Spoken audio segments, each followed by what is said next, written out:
involved in the WPA. And, this is to say that we knew from the beginning that it would be our great honor for Leslie to be part of the programming associated with the experience of this exhibition, which is, how we think of our exhibitions as a platform for all kinds of deep experiences with art. And I'm thrilled that we have such a terrific crowd and a lot of friends of faces and a lot of people who are new friends here. So I'm very happy that this Monday time slot, which is something that used to be something that Woodmere did quite a bit, and then we stopped doing it for a while, and we just thought that with this exhibition, it might be the right opportunity because there's so much depth that we want to get at. And so I'm just thrilled that you're all here, and that we're in for a terrific experience. I mean, I just asked Leslie. I said, so what are you working on now? And it was an answer like, well, let me tell you, I'm working on a lot of stuff, but the creation of 2 art hubs in Baltimore. And I had to say, what is an art hub? And the answer is really interesting. So I hope, but it has to do with bringing art into communities. And, I think that we're going to have a lot of opportunity to listen and learn from listening, but then also to learn from having a dialogue and some good question and answer. And in my brief knowing of Leslie, I can tell you that I think it's going to be a wonderful exchange that we have today. So with that, I'm going to hand the microphone over to Hildy Tao, Woodmere's Director of Education, who's going to describe Leslie's background, which is very deep and impressive. And with that, I thank you again for being here, and I thank you, Leslie, and I'm looking forward. Hi, good morning, and thank you all for coming out. It's a beautiful fall day. I'm going to be brief because Dr. King-Hammond needs to talk to you, and she needs to catch a train to get back to Baltimore today. So, and I know you'll all have questions for her and want to, talk with her. And her list of accomplishments is very long. I'm not going to go there. I will tell you that currently she is the Graduate Dean Emerita and the founding director of the Center for Race and Culture at the Maryland Institute College of Art. She still teaches art history. She's published widely. Her most recent publication is a book on Huey Lee Smith. She also has published this, and this is from what year was it? 1989? 1989 at Lehman College. So I have a well-worn, and she just tells me this was the original book. I had no idea, but she is the foremost authority, I would say, on Black printmakers and the WPA. She tells me it is a passion of hers, and I was thrilled when I first invited her to speak here that she responded because she didn't know who I was, and I told her a little bit about the exhibition, and she said it's a passion of mine. So I am thrilled. She's been awarded so many awards, Lifetime Achievement Awards from the Studio Museum in Harlem, Lifetime Service from MICA, the Du Bois Circle, Women's Art Caucus, College Art Association, it goes on. The Detroit Institute of Arts gave her the Alain Locke International Prize. There was one more, She's the Vice President and essayist for the Jacob Lawrence Catalog Raisonné Project, Over the Line, The Art and Life of Jacob Lawrence. It goes on and on. She's also an artist. So with that, in her spare time. So if we want to be inspired by somebody, we can be inspired by Dr. King-Hammond. With that, I give the program over to her.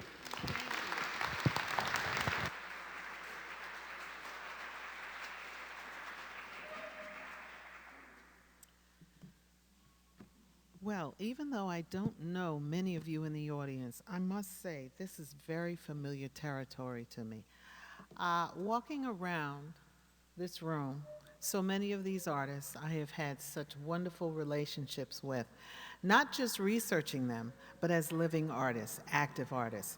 Barbara Bullock, raise your hand. She is, of course, one of the more precious ones, and we look forward to a major exhibition of her work. So I thank you very much for having me. I am especially pleased to be here for this exhibition, which I don't know if you understand, but I, having worked on this for many, many decades, know that this is one of the more remarkable exhibitions I have seen in a very long time. This was thoughtfully put together. This was strategically put together. There are pairings of artists and images and themes and ideas and imaginations that artists worked on that are so important to telling the story of American art. In my many lives, and I believe it's kaleidoscopic at this point because Bill did ask me what I was doing.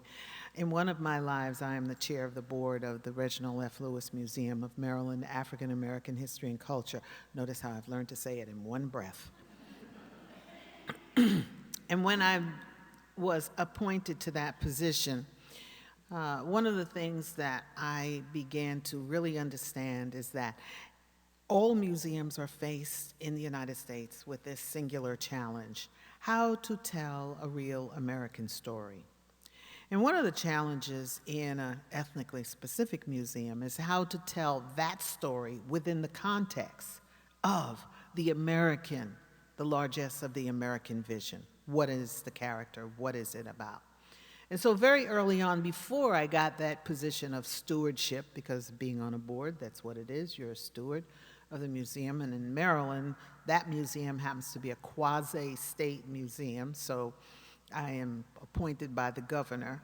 But I have a responsibility to the citizens of the state of Maryland, but more importantly, because really, you know, I'm a native New Yorker, so I don't belong to any country or nation but New York. Because you New Yorkers don't believe that they are part of anything else but something unto themselves. See? See? Another New Yorker in the background. Thank you. So as I moved forward, I took a lot of license and I had a lot of freedom, I thought, in my work and in my research, because I never planned to be a scholar. You know, I was curious, I was nosy, and I found out later on in my professional development that to become a scholar was a very nice name, way to sanction your curiosity or to get into people's business. And the business that I was most interested in was the business of how artists came upon the impetus to create, to imagine, and to work against some of the most extraordinarily difficult conditions to yet make their work realized, to be part of this huge American story. So let's get to Black printmakers in the WPA. Basically, this was, as I had told Hildy, one of my passions, one of my earliest passions. And maybe it's because I'm a Depression culture raised child. You know, you have parents who came through the Great Migration, you're raised with Depression culture values, waste not, want not, you understand, eat everything on your plate. You know the drill. There are many of you here in the audience who have come through that experience. So I had a very strong affinity for Depression culture experiences because my family came through the Great Migration via the Caribbean. See, I'm a really weird New Yorker because I didn't really start in the southern part of the United States. I came from the other Americas. But I never saw myself as separate from America, the United States. I saw myself as part of the larger discourse of the Americas, from the tip of Canada down to the tip of South America, and all of those countries and nations in between. Because in New York, I never heard English. You know, not really. It was always some kind of patois. You were always living next to somebody else who was different, who was other, before all of these terms came about. So, as I found myself, and that's another story for another time and another lecture, in the opportunity to do research once I had finished my doctorate, and somebody made the mistake of hiring me at the Maryland Institute College of Art, and I had to really start teaching visual artists, which is a challenge unlike anything to keep them awake in the room. having been one and having failed art history at least 3 times for having fallen asleep in the class, I know firsthand what the challenge was. But slowly, through my own research, I began to understand the subtleties and the nuances of what it was like to be challenged, to be in that space, in that room by yourself with that blank paper, that blank stone, that blank piece of wood, in order to make an image. And then as I began to look not just at the image, I had to look at the stories. And it was about the things unseen, untold, and for African Americans, completely and totally dismissed, because by the time I got to graduate school, people were looking at me like, what are you doing here? You know, I wasn't hired as part of the staff.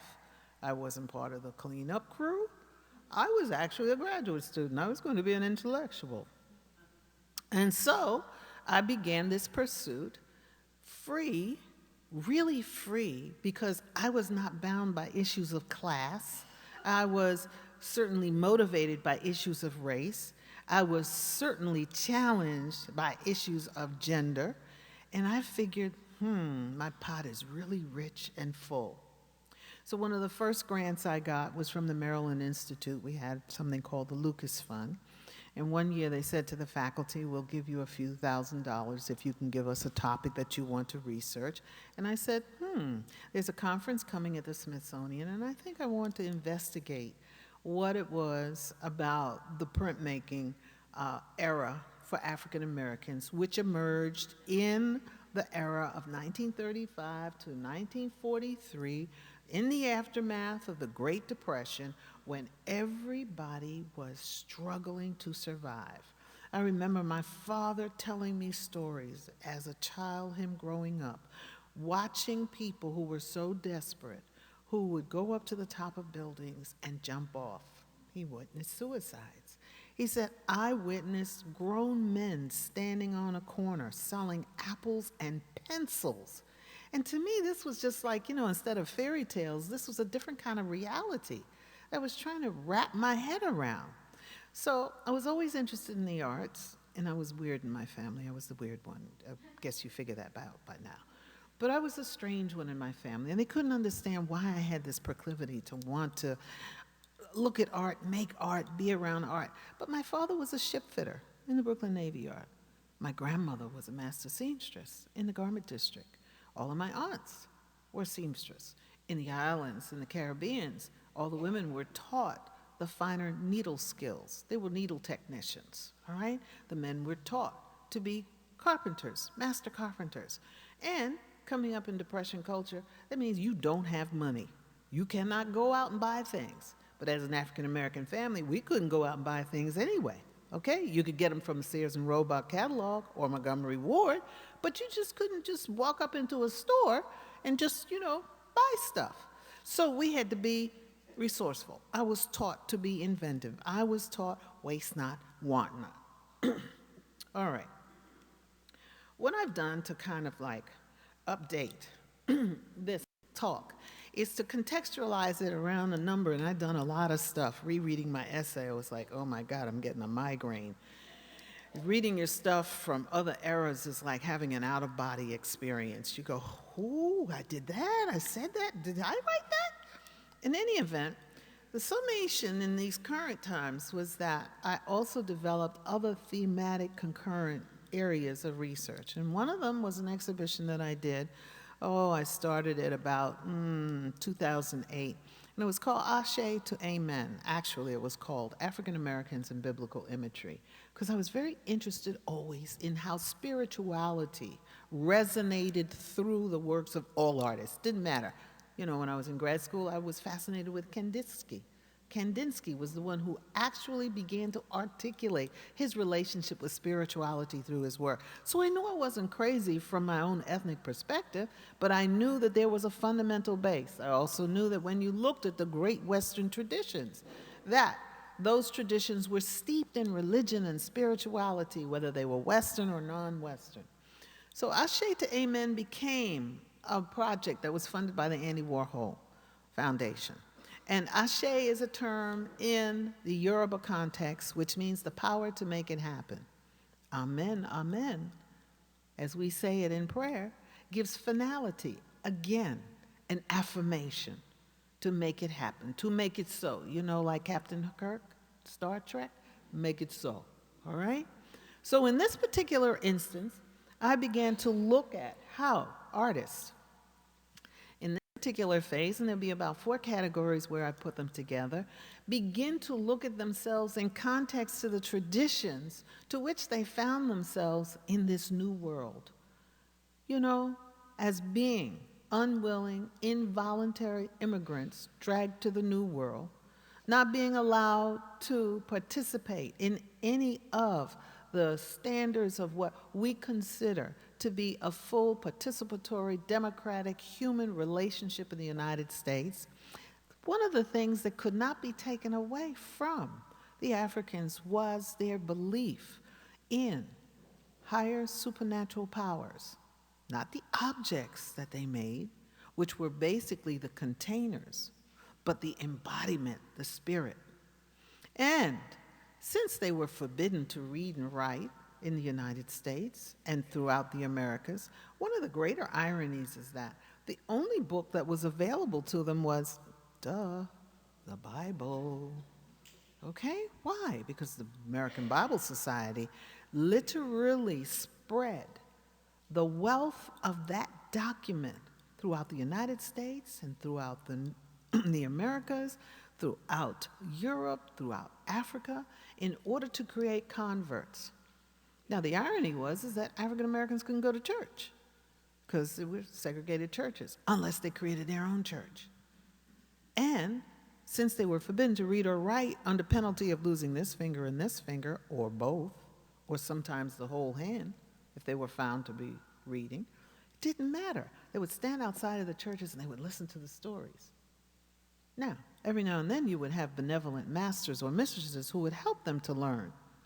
But all the time, they're hearing these stories, they're learning to read, and the fascinating thing is that no one is telling them what the interpretation of that story should be. So when they interpret or deconstruct the story, they can deconstruct it or interpret it in terms of the experience that they're having at the moment. And then they draw parallels.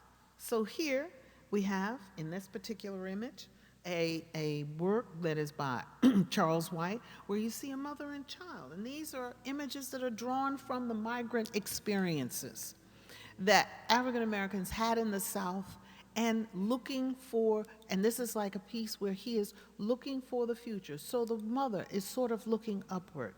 His work is somewhat reflective of some of the Mexican experiences that he had and influences, because Diego Rivera, Mexican artist, was in the United States at the time working, and he had a relationship of being very generous in allowing African Americans to come and work with him and to be close with him while he was working on murals in the United States. Elizabeth Catlett, also another artist who was working. Now, what was this WPA thing about? You know, not since the WPA has the government been so generous to artists. At the time the WPA was created, it was created as a remedy, as a relief for the, rampant poverty, as I described earlier, that was running through the United States. And the WPA was designed to give jobs to American citizens. In fact, to restore their dignity, to give them some self-esteem, some pride, just some basic wherewithal to support themselves. And as they say, quote, in the literature, artists need to eat also. Quite simply.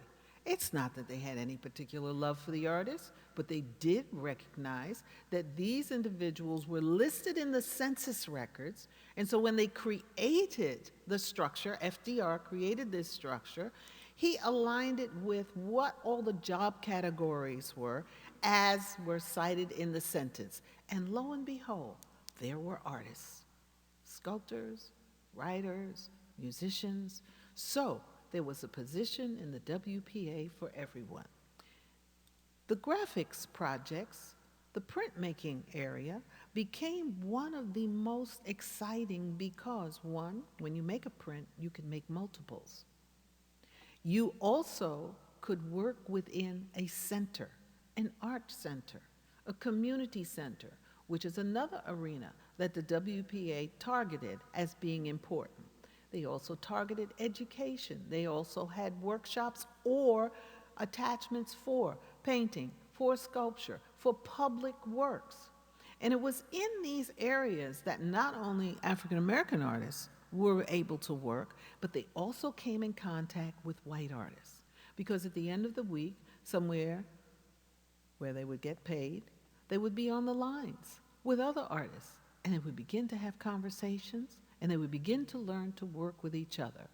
One of the most interesting of projects, and here is Alan Cright, who took his entire life and devoted it to religious themes. But these are color prints, and they began to experiment in these sites, the white artists and the black artists, exchanging tools and techniques, not necessarily liking each other, but learning after a while that at the end of the day, it's about this process of making this new work. Now, for us in these postmodern times, as we call ourselves being in, this is the Modernist Era. And the Modernist Era is noted for the technologies or the materials or the chemicals that were being produced for the new industries that were coming into the fore. Remember, we are also at the point where we've already been through World War I, we are now in World War II, and as a result of that, we had to create machinery, and we also had to have means to fix the machines, and so we had to have the substances. This is also a piece that was done, and let me say this, the last one, this is Boston. So you had centers. You had New York, you had Washington, D.C., you had Boston, you had Cleveland, you had Oakland, you had Jacksonville, Florida, you had Atlanta, you had centers set up at HBCUs, historically black colleges, and universities, where the community, not just the enrolled students could come and work, but the community could come in and work. The Harlem Art Recreation Center was one of the most important. Alan Cright, this particular work, he became a pivotal point, a rock, a fountain of knowledge in the Boston area, constantly creating images that talked about his religious fervor, and also, interestingly, beginning to create images in the ethnic, racial cast of color of their own sense of self. So Alan Cright and later on William Henry Johnson would start to make some of the first black Jesus Christ that we would find. Now for the 30s and the 40s, this was absolutely unheard of. This is Singing Saints, again from the Yashe period. Beautiful, beautiful image. And this particular artist, Sergeant Johnson, out in San Francisco, Oakland area, rose to become one of the supervisors of the WPA projects. He also created huge murals. He created sculpture. He was a completely diversified, fascinating artist who also exhibited his work in New York under the aegis of the Harmon Foundation, a philanthropic organization committed to religious themes and subjects, as well as promoting the work of Negro artists and what they call achievements of Negro arts. This is an artist, Albert Huey, from Jamaica, again, from that Caribbean migration, from where my family came from. This is Puckamania. This is one of the kind of dance or ritual cycles that African Americans would participate in the back of the big house. You know, I did a show with the Gibbs Museum of Art in Charleston, South Carolina. And Angela Gibb, the director down there, created this exhibition called The Landscape of Slavery. And it was a fascinating exhibition, and the catalog still exists. You can find it on Amazon. But the fascinating thing about this exhibition is that there were just innumerable images of beautiful scenes of the big house, the big plantation house, with all the flowers and the landscaping and just beautiful, beautiful pastoral terrains. So the question of this exhibition was, what is the nature of the landscape of slavery? And as she gathered together about 6 or 8 of us scholars, we began to talk about it. And she had a very specific idea about the kind of essays she wanted in terms of telling what the nature of this American story was all about. So we did a 3-day thing, and on the second day, I went off to lunch, and I was with my partner at the time, and I said, I'm having some problems with the thesis of this scholarship. You understand? Because these are all beautiful pastoral scenes, and you don't see many black people in them at all, if ever. And I said, and I'm supposed to write an essay about what was the experience like. So when I came back on the second day, and she says, well, did everybody have a chance to talk? And I said, yes. And she said, well, what are you going to write about, Leslie? I said, well, you're not going to like this, but I have to write a story about what happened in the back of the big house. Because in order for these beautiful palatial mansions to get the way that they are within these gorgeous, pristine paintings, there is a story of people who lived in the shadows, who had to come up to do the landscaping, who had to prune and cut, who had to build these buildings. And they had a skill level base, and they also had their own aesthetic that they practiced simultaneous to the building of these palatial estates. She was like, no, this is not going to work, Leslie. I can't have an arts and crafts show with all these beautiful paintings and class. Fine, whatever. Go off, this is the third day. And I said, look, I'm going to go down to the Charleston Museum. I want to check something. I go down to the Charleston Museum. I walk in, and there's a huge exhibition that talks about the evolution of rice culture, for which the Low Country in Georgia and South Carolina are known for. I start walking through, and I see all of these presence of African American craftsmanship. So I go back to the meeting. We start the discussion. She says, Leslie, well, have you thought about it again? I said, yeah. I'm just going to throw one concept on the table. She said, what? I said, I went into the museum to see this, to kind of situate myself about what was the nature of the experiences that were going on at this juncture in history.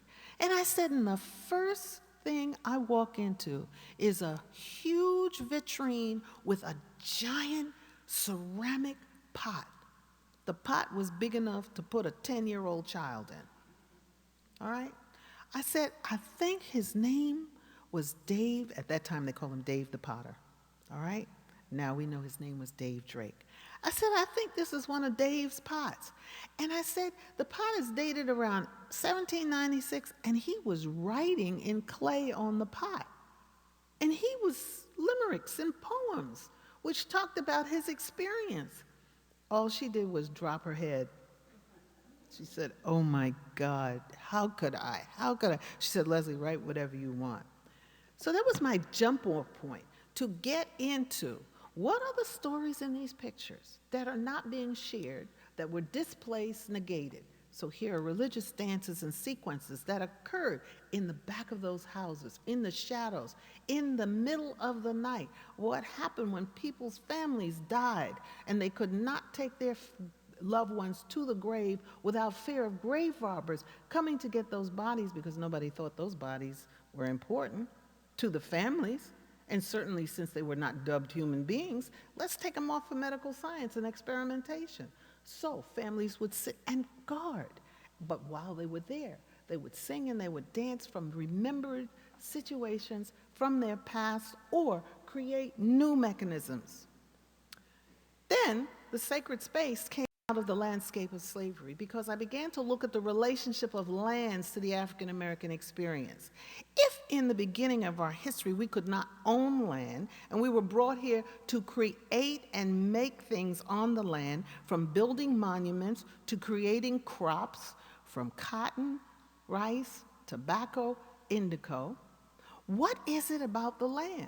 Well, within the African sensibility, Africans always believed that they were brought here by God, higher supernatural power, to be the caretakers of the land. Wow, very similar to the first Americans, indigenous Americans, who also believed you cannot own the land. You're supposed to be here to take care of the land. So the land is sacred within the psyche.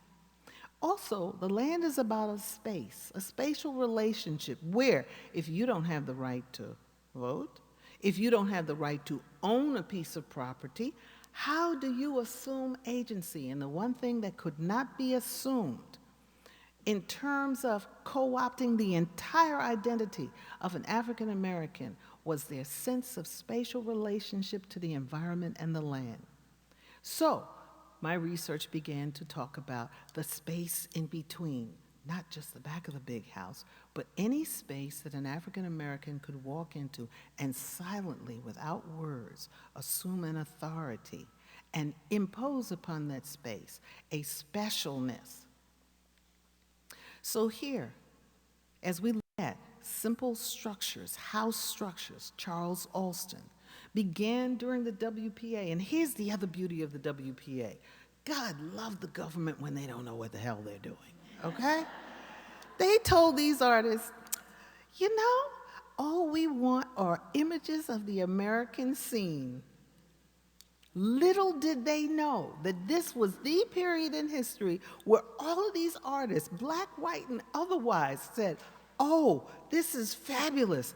And every last one of them dipped right into the belly of their experience and pulled out those things that resonated in their history, in their reality, in their family, where they were born and they were raised. So here is this quote unquote called Deserted House, all right? And this is a precursor to what is going to happen in history with the beginnings of the Great Migration. Why would people migrate? Well, in the aftermath of slavery, you know, there wasn't much left for African Americans to do once they were, freed from the plantation. First of all, what the hell is freedom? All right?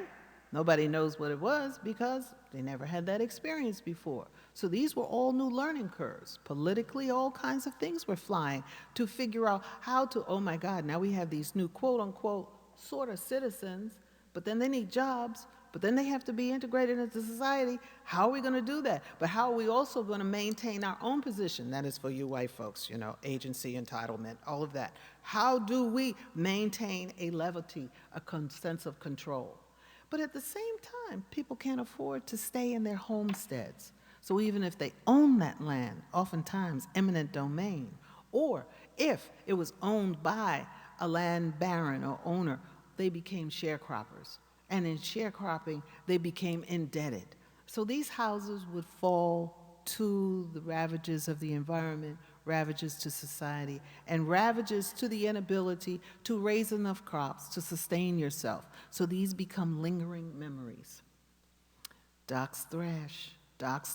Philadelphia had one of the most powerful graphic workshop here in Philadelphia. It was Doc's Thrash, Raymond Steth, Claude Clark, and Samuel Brown, all of whom are represented in this room over and over again. Some of the most exquisite work from the period, telling their stories from their own personal perspectives, how and what they responded to.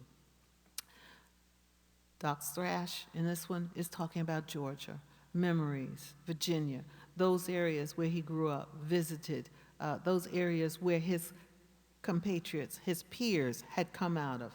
Again, these houses, these structures, these houses were often hand-built. They come out of the American so-called log cabin tradition, simple structures, structures which were challenged by the environment and also challenged by the lack of materials to make fine, beautiful houses, but were special houses that supported the lives, the goals, the cultures, the religious and spiritual beliefs of these people.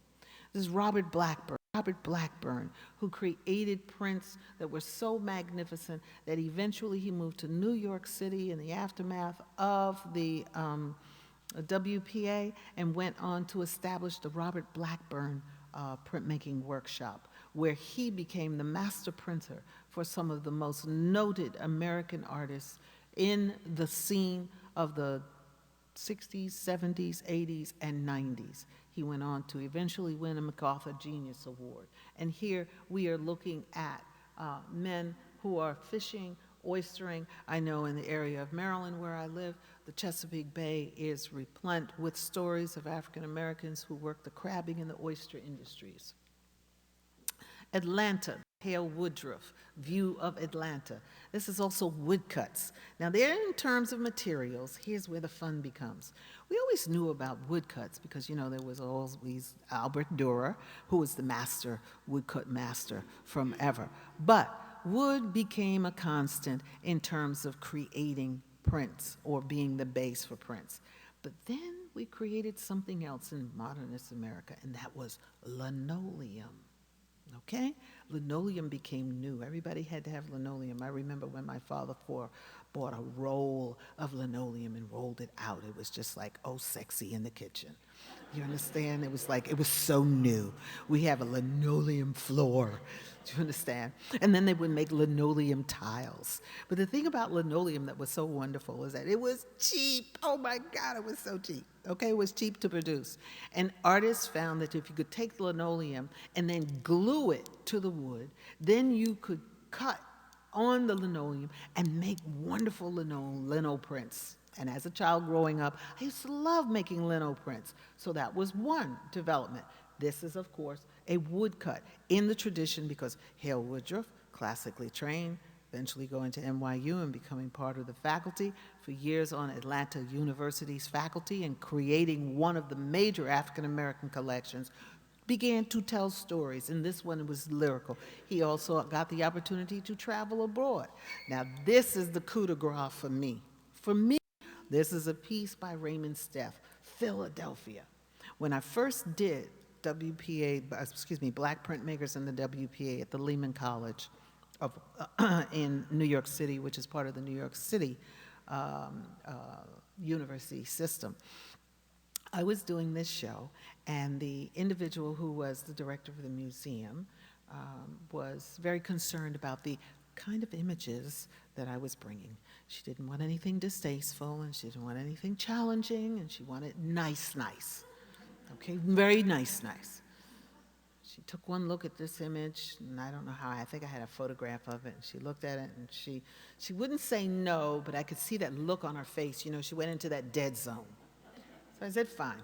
So, getting close to the exhibition, and it's so close that we are within 3 days of the opening, and I'm on my way to New York, and I happened to call up and I asked them to send me a copy of the final checklist. And I see this work. It's not on the checklist. This is Raymond Steff, Heaven on a Mule, okay? I said, well, where is this print? She said, oh, well, the committee didn't think it was appropriate.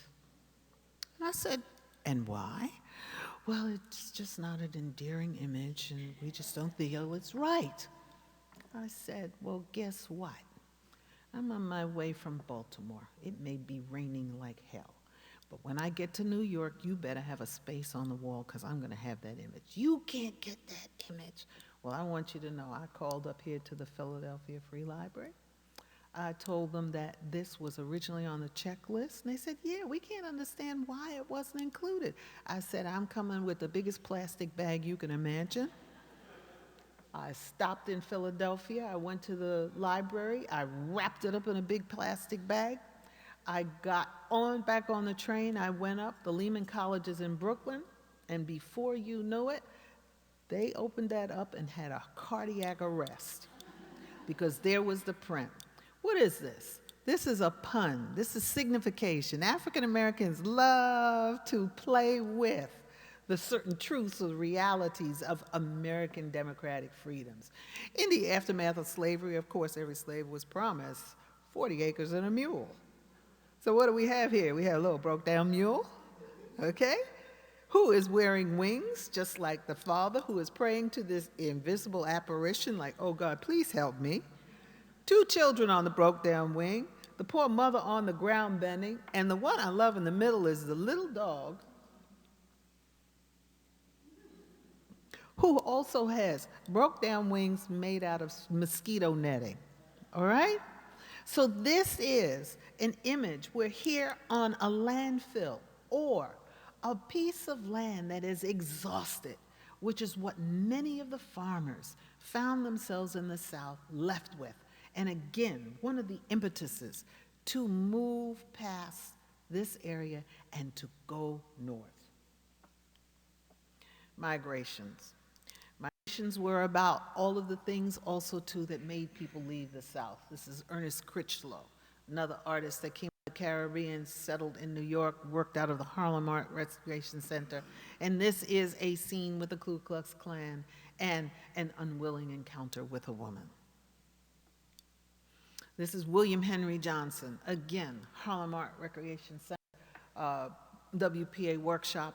And William Henry Johnson was from Florence, South Carolina, studied at the National Academy, went to Europe, came back, decided, no, I'm going to tell the whole story of the Negro in everything that I do now. This is called Off to War.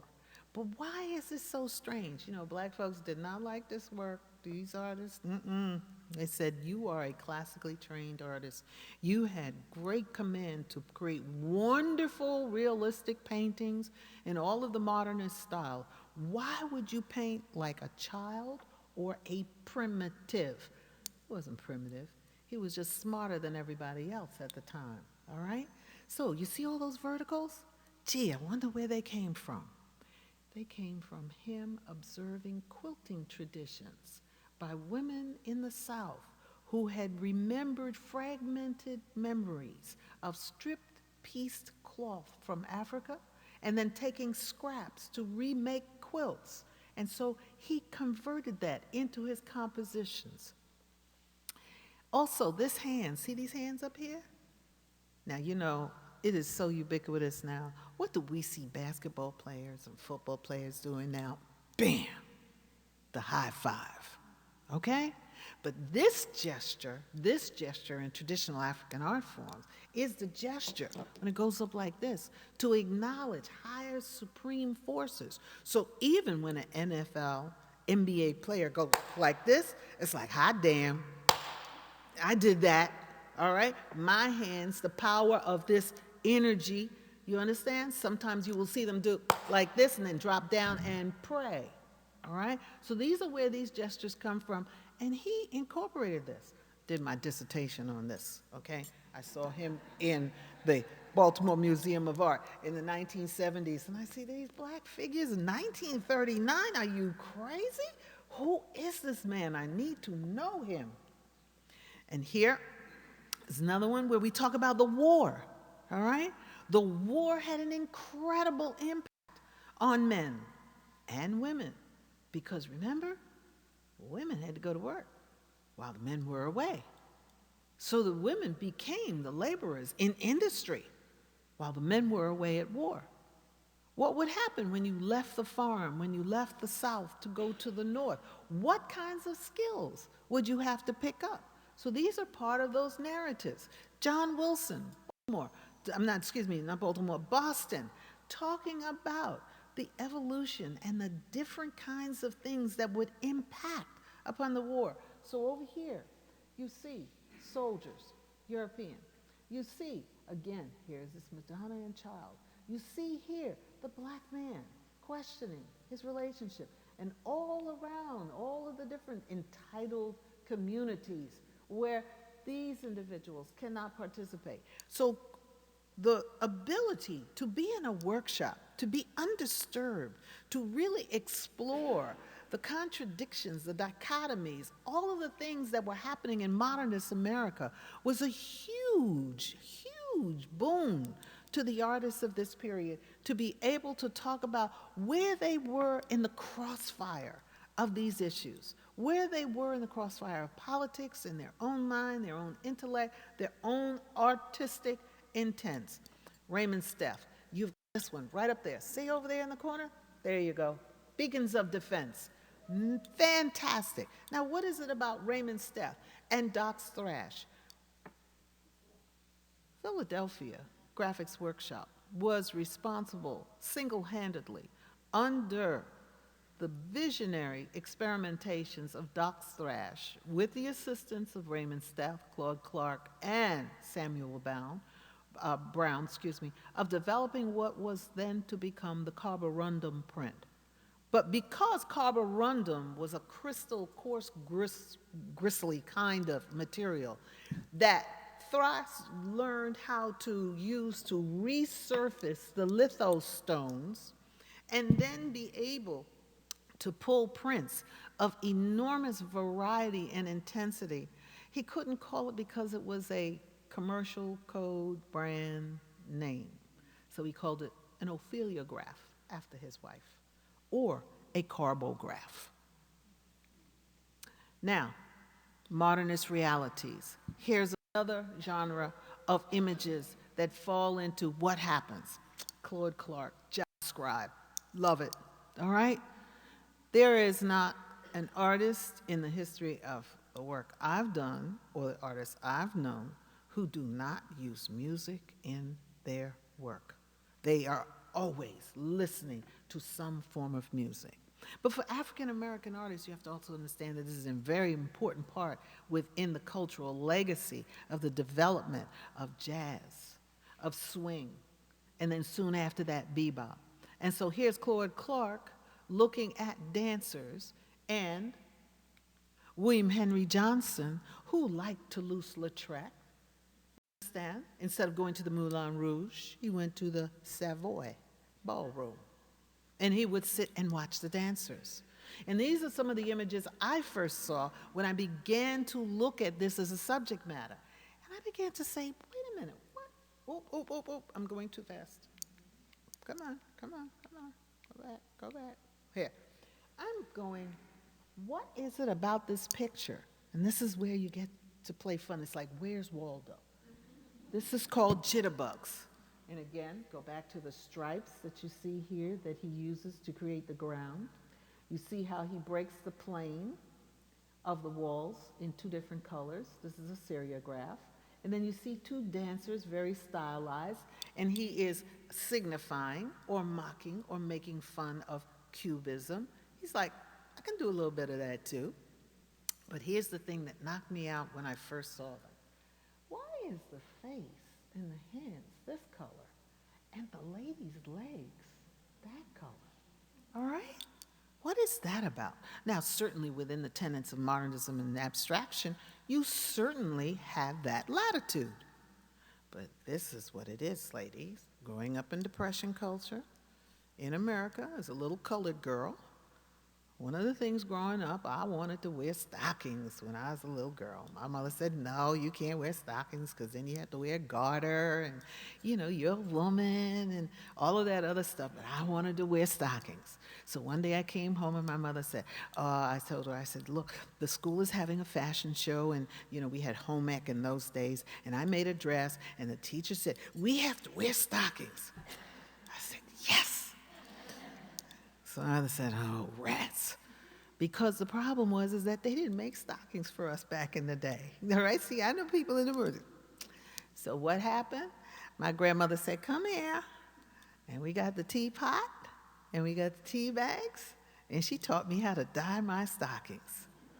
But before there was enough tea, because again, we're going back to Depression culture. We're going to after the war. There were a lot of people who didn't have tea or coffee, you understand, to dye those stockings. And so Johnson tells us about the challenges of that time when you look at images like this. John Wilson in Boston talks about what it's like to be on a streetcar ride and you're the only one. The only difference is he's in the front of the bus. He should have been in the back. And then you have shoppers who look longingly. Window shopper. All right, Aaron Douglas. We could not go in the stores. When I moved to Baltimore in the 1970s, do you know that African Americans still were rejected or disdained upon or refused service in the major department stores downtown? And still great reluctance to try on a dress if you wanted to buy it?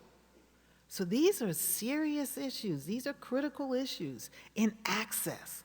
How do you get to be an American? How do you get to be a full participant in society?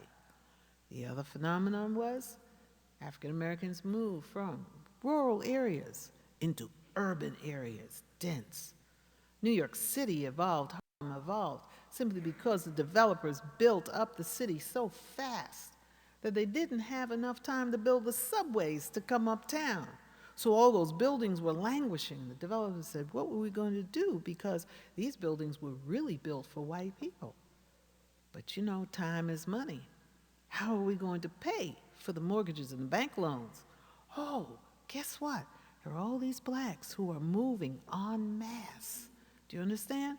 This was a movement of people to find a better quality of life. And the black press at the time would send stories throughout the nation talking about the opportunities in the urban north to move into the new industries. So Harlem became a mega point for people to move and to find a place, only they were living on top of each other in little cubicles, and that was very traumatic for a lot of people. But also, too, quite fascinating, because the life and the culture on the street was absolutely amazing. Again, Raymond Stepp, evolution of swing. When I did the Black Printmakers and the WPA, one of the greatest joys was that when we launched the exhibition at the Lehman Gallery of Art in New York City, almost all the artists that I had in the exhibition were still alive.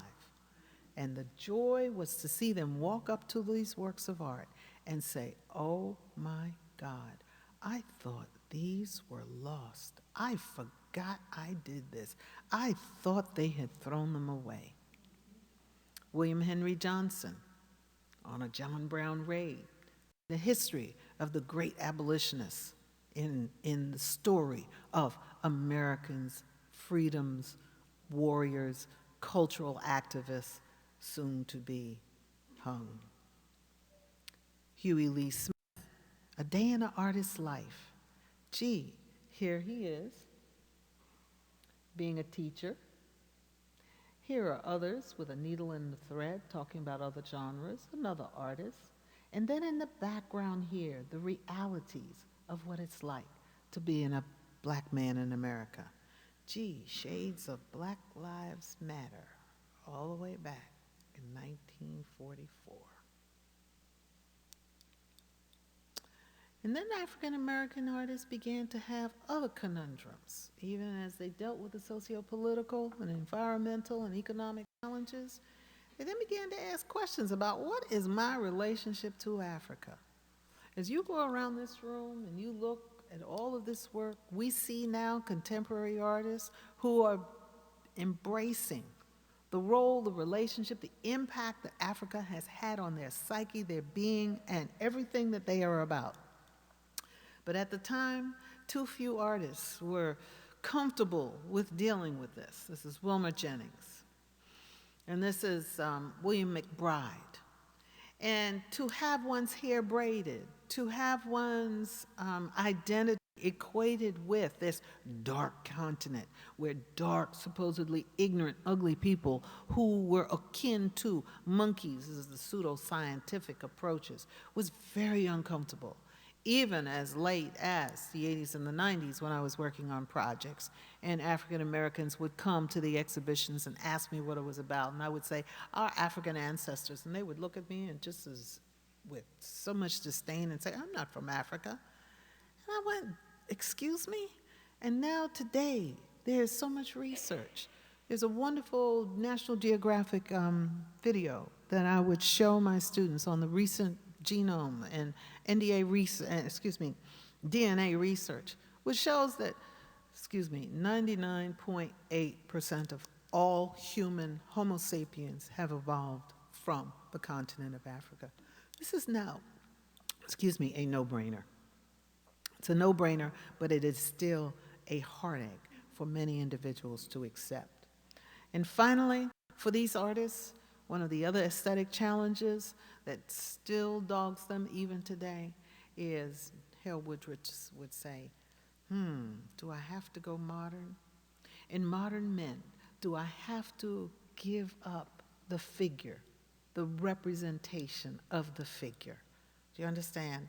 Do I have to go abstract?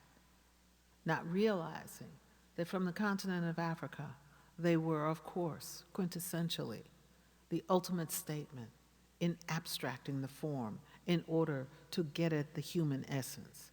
This is Norman Lewis, who would vacillate back and forth and ultimately spend the rest of his career becoming an abstract painter. I thank you so much, and I would love any questions if you have them.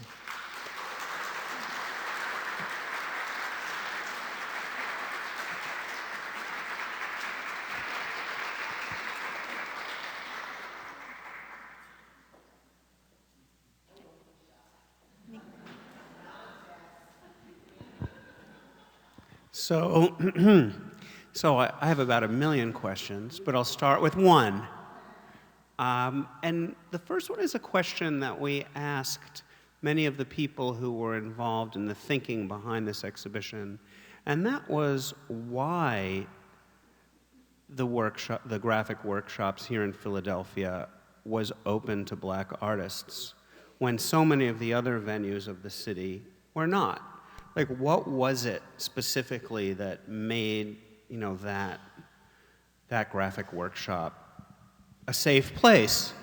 And what, I just wonder what your thoughts are. I mean, and I'll tell you, the answer we got from a lot of people was that it was the people, that actually it was an equilibrium of white people who really thought that this door had to be open. And a lot of people pointed to the artist Julius Bloch as kind of being a leading. I mean, that was the best answer that I felt that we got, and you'll see it's reflected in our catalog.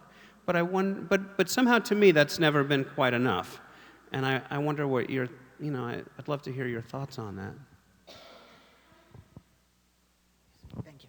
Contrary to popular belief, even though segregation and the hardships of living in racialized America set up a lot of polarization, there were moments in our history and interactions in our history which transcended what was going on in the mainstream.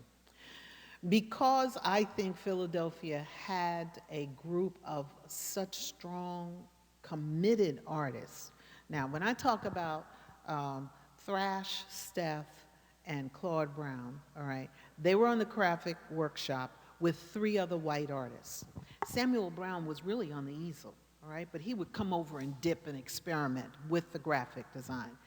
But reading the papers, because I went to the library, the free library, and I read through a lot of the documents. And what it was at the end of the day, again, these 6 gentlemen were so committed to the craft, the quality, and the content of what each one was doing. And they eventually developed, I think, a very high level of respect for the integrity and quality of the work. One of the artists I remember reading, and I would have to read my own footnotes because I don't want to misquote, but he remembers saying in one of the letters, "Gee, I was not prepared to be in the room with him," meaning a Negro or a person of color. But we were all working on the same kind of work. And we all worked hard. And it was all gung-ho. They used that word gung-ho. And nobody, stepped off or reneged, or they were just they said 5 days a week we worked. And I think it was that commitment, that unique. It's sometimes you get a unique moment in history and a window opens and magic happens. And I think the Philadelphia Graphics Workshop was the largest, most successful. Out of all of the graphic images that were produced during that era, from all the graphic images that were produced, there were over 200,000 prints and approximately 11,000 different genres. So that meant that, there were dupes, but that Philadelphia by far exceeded every other community in its efforts. You all are special. Just own it, celebrate it. Yes? We hear talk about artists, black and white, during WPA. You don't hear a lot about female artists. How important, I shouldn't say how important, I'm quite sure they were, but what was their contribution to this whole collection? I like talking about women. I'm one. Women were, to the extent that their histories would allow them, the conditions involved in the WPA. There was, let me tell you, the champion, the warrior, was Augusta Savage in New York City, who ran the Harlem Art Center. Augusta Savage came out of, I think it was Cold Springs, Florida, or very orthodox religious family that did not believe in making graven images. That's what sculpture was to the family. And her father was a minister, and she got beat every day, because every day she made something. She just, you know, when it's in you, you can't let it go. You just do what you got to do, all right? Eventually, she left Florida, went to New York, went through school, had an incredible career, all right? Was denied awards. But what she did was she started some of the first arts curriculums for community art centers, things that we now do here in museums, that we're doing at schools, and that have left the public schools. She started, all right? She was responsible for working with Selma Burke, Philadelphia. Gwendolyn Knight, wife of Jacob Lawrence. She was responsible for remembering Jacob Lawrence's birthday, so that when he became 18, she took him literally, almost by his hand, down to the WPA, made him sign up, and if it were not for that, Jake would not be the mega artist that he is known to have become today. All right? You had women like Reva Helfand, who was a white woman out of New Jersey, who lived in Jewish artists, and this is the other thing. You had black and white artists working just like here in Philadelphia. You just didn't have a whole lot of girls during the WPA. But in New York, yes. In Washington, D.C., Howard, you had Lois Mailou Jones, who was at the end of that period, who was active. And then out on the West Coast, you had Woodard and Thelma Street. So yes, the women were there. It's very hard for women to work during that period. We were not thought to be inclined to do serious artwork, all right? We could be the muse. We could be the nude. You know, we was always nude, you know. Find a girl, take her clothes off, copy her body. Do you understand? That was the extent. But we do have a number of women who reigned supreme during that time. I did a catalog for the Philadelphia Museum of African American History and Culture, 3 generations of African American female sculptors with Tritovia Benjamin, and we have a whole section in there of women who were active during that period. I did that essay too. Not Meta Warwick Fuller, because she was, and she's up here. Where's that little maquette? There's a maquette out here, right. That was pre-Meta Warwick Fuller. But we have artists who were, you know, on the cusp. Wasn't a whole lot, because you had to fight. You had to fight constantly. Yes.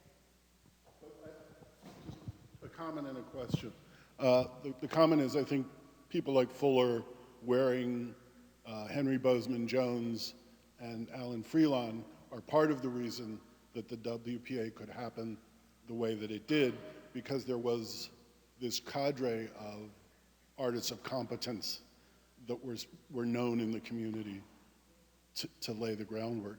But you mentioned William McBride, and you didn't mention Irene Clark, who I always sort of see in tandem with him.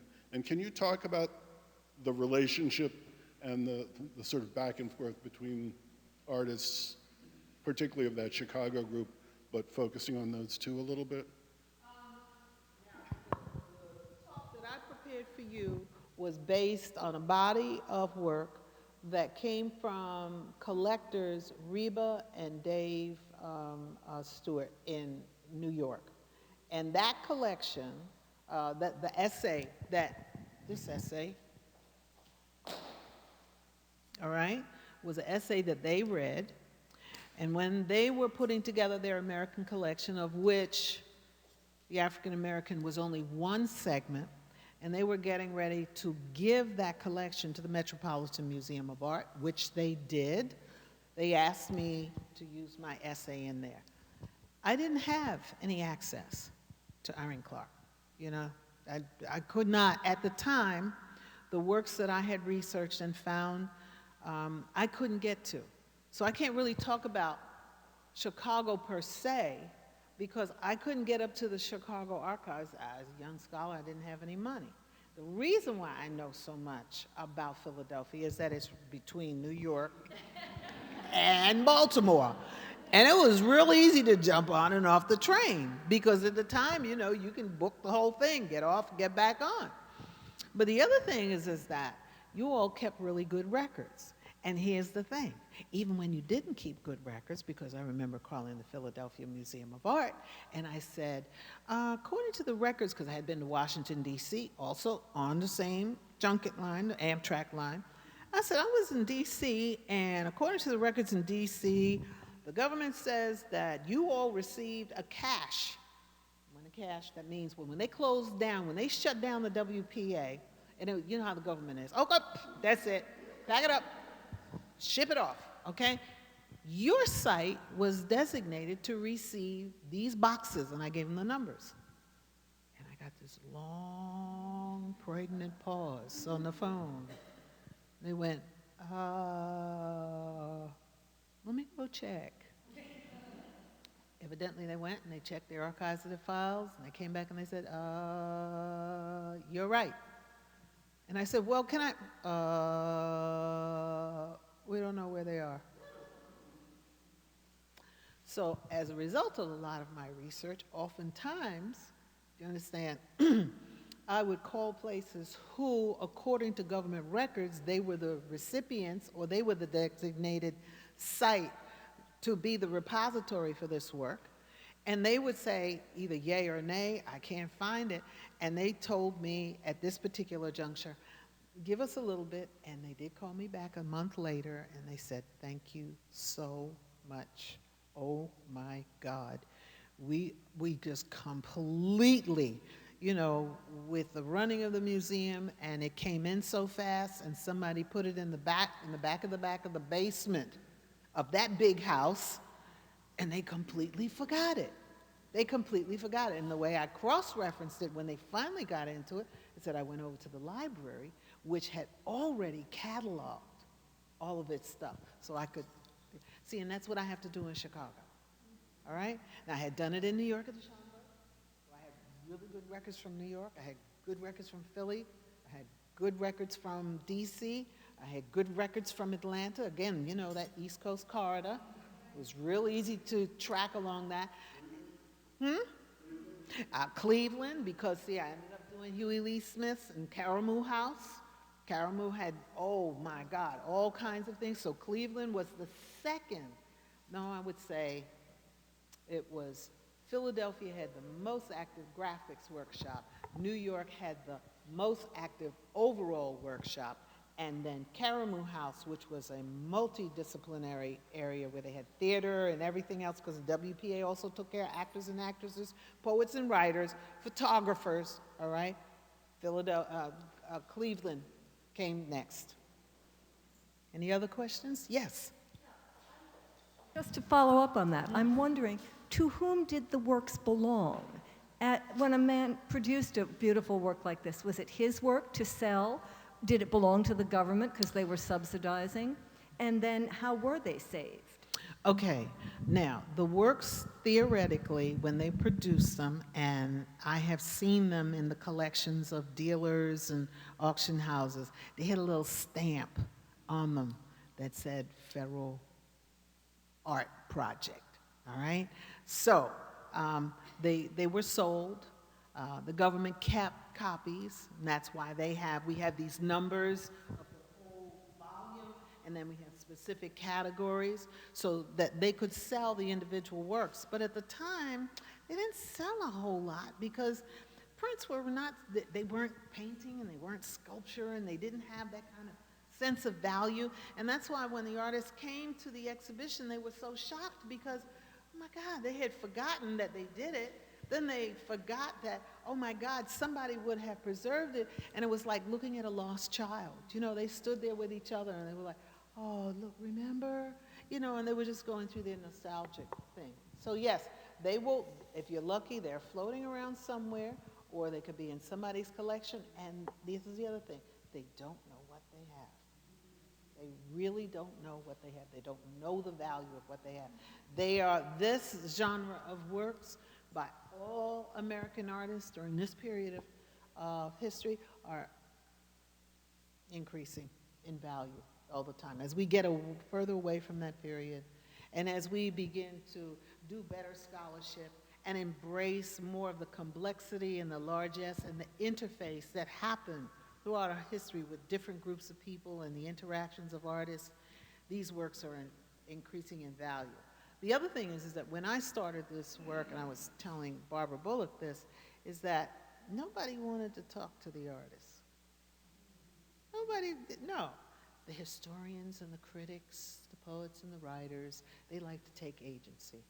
They sort of thought artists were just, sometimes monosyllabic or, just, like you can do the image well or you can make it well, but you can. And some artists are not communicators, they're very internalized, they're very personal, they're gentle spirits, they're very fixed, they're very focused, and not everybody has to be articulate. I grew up painfully shy, if you could possibly imagine that, but I was. I wouldn't talk to anybody. It was about 17 before I decided to open my mouth, and when I did, my mother had a cardiac arrest. Because then I started to say what I thought, and she said, go back to being silent. I came through the civil rights era, and I did not like a lot of things that were going on, and I also was at the beginning of the feminist movement, and I didn't like it that my brother could do everything and I couldn't. I figured that out.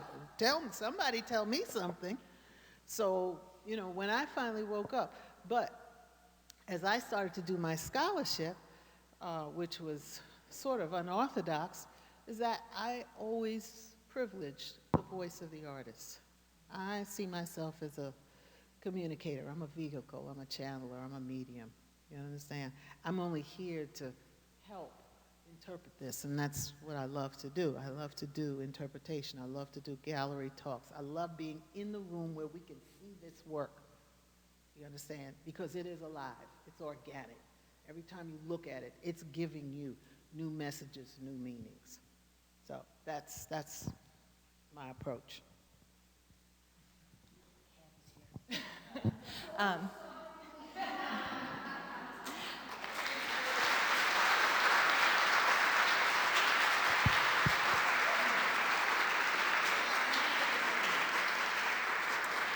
Maybe we can get you to come back. Thank you very much. There is a reception of food. I'm sorry, if you want to get a doggy bag, we'd be happy to give it to you. Okay.